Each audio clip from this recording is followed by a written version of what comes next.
This is the next segment of Beowulf, Grendel's mother.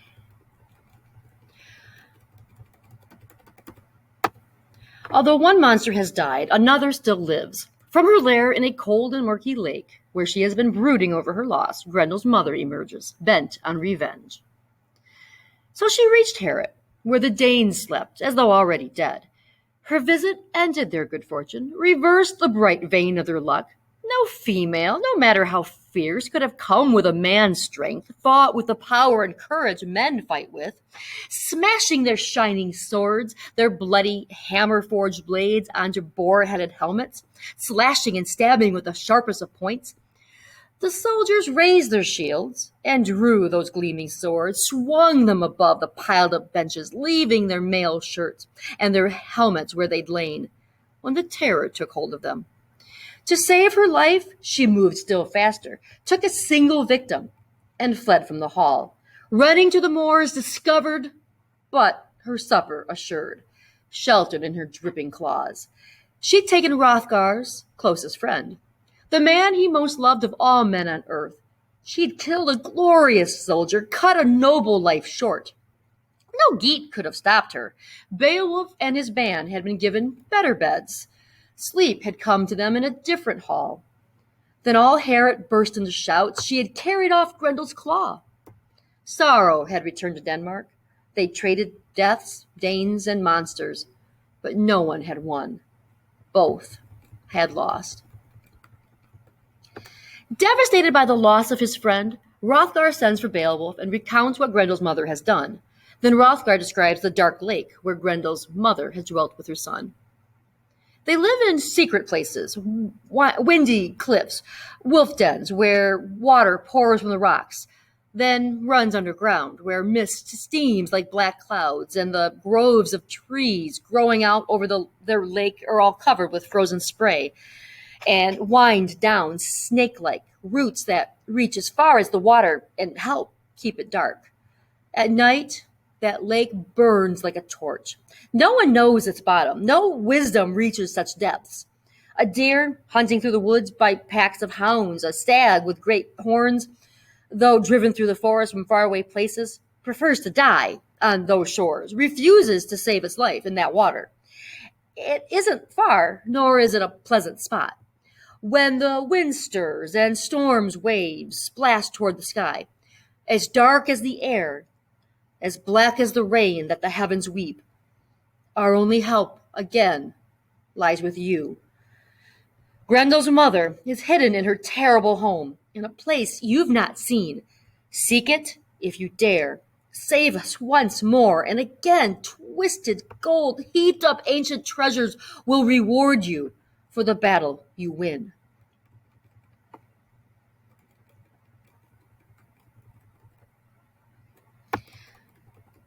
The battle with Grendel's mother. Beowulf accepts Hrothgar's challenge, and the king and his men accompany the hero to the dreadful lair of Grendel's mother. Fearlessly, Beowulf prepares to battle the terrible creature.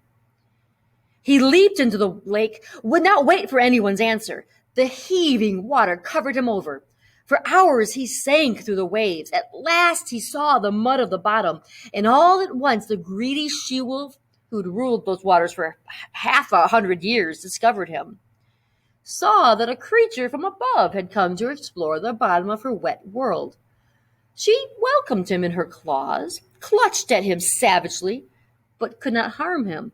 Tried to work her fingers through the tight ring-woven mail on his breast, but tore and scratched in vain. Then she carried him, armor and sword and all, to her home. He struggled to free his weapon and failed.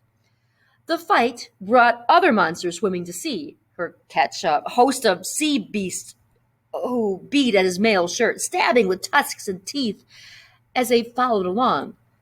Then he realized suddenly that she'd brought him into someone's battle hall, and there the water's heat could not hurt him, nor anything in the lake attack him through the building's high arching roof.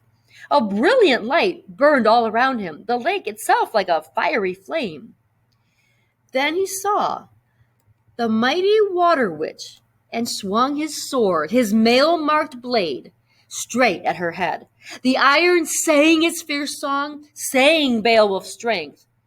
But her guest discovered that no sword could slice her evil skin, that runting could not hurt her, was useless.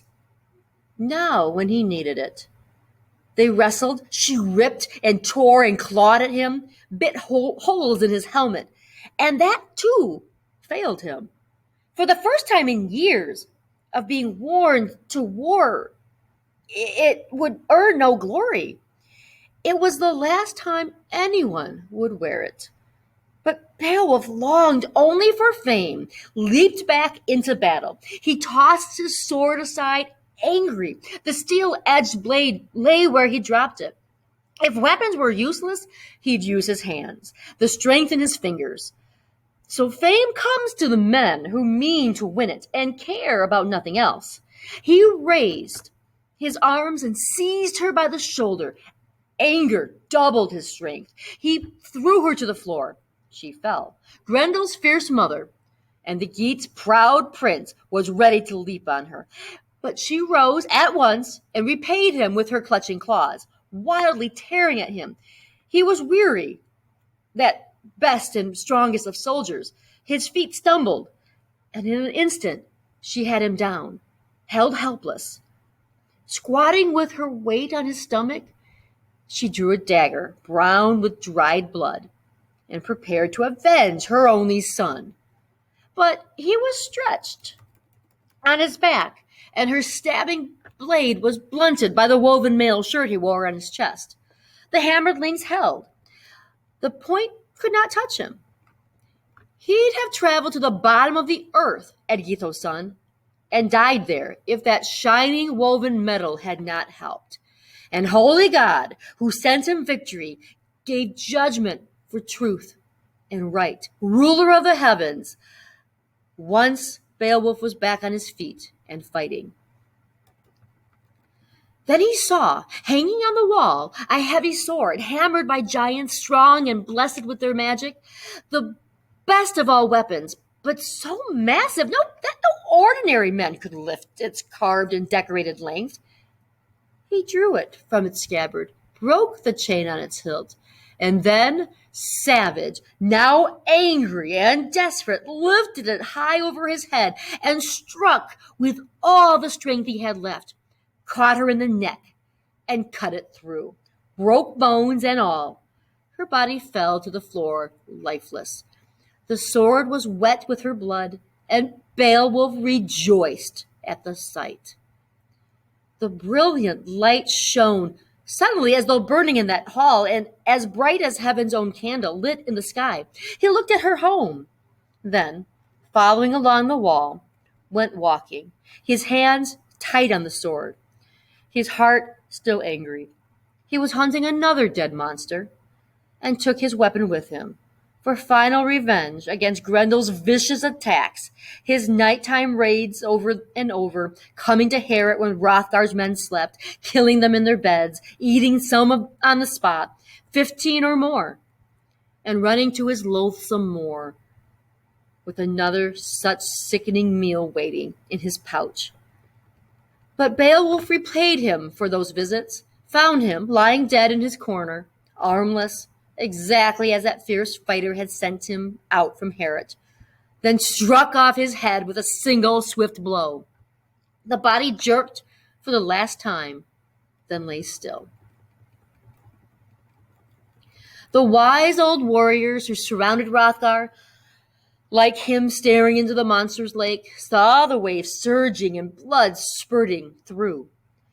They spoke about Beowulf. All the gray beards whispered together and said that hope was gone, that the hero had lost fame and his life at once, and would never return to the living, come back as triumphant as he had left. Almost all agreed that Grendel's mighty mother, the she-wolf, had killed him. The sun slid over past noon, went further down. The Danes gave up, left the lake, and went home, Hrothgar with them. The Geats stayed, sat sadly, watching, imagining they saw their lord, but not believing they would ever see him again.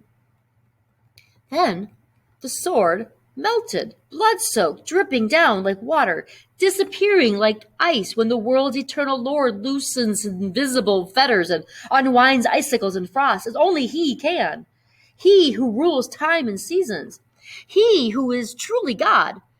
The monster's hall was full of rich treasures, but all that Beowulf took was Grendel's head and the hilt of the giant's jeweled sword. The rest of that ring-marked blade had dissolved in Grendel's steaming blood, boiling even after his death.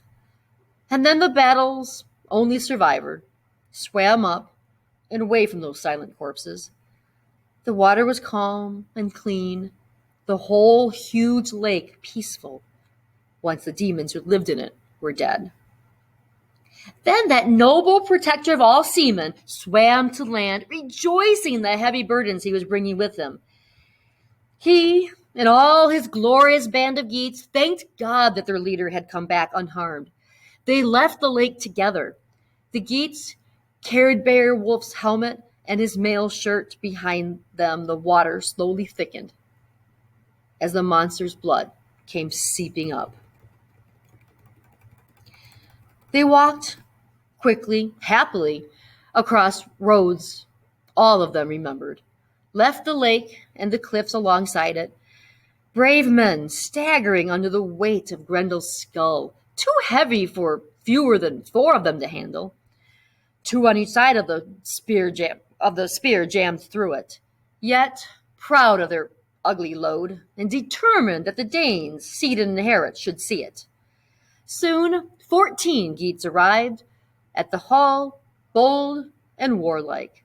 And with Beowulf, their lord and leader, they walked on the mead hall green. Then the Geats' brave prince entered Herot, covered with glory for the daring battles he had fought. He sought Hrothgar to salute him and show Grendel's head. He carried that terrible trophy by the hair, brought it straight to where the Danes sat, drinking, the queen among them. It was a weird and wonderful sight, and the warriors stared.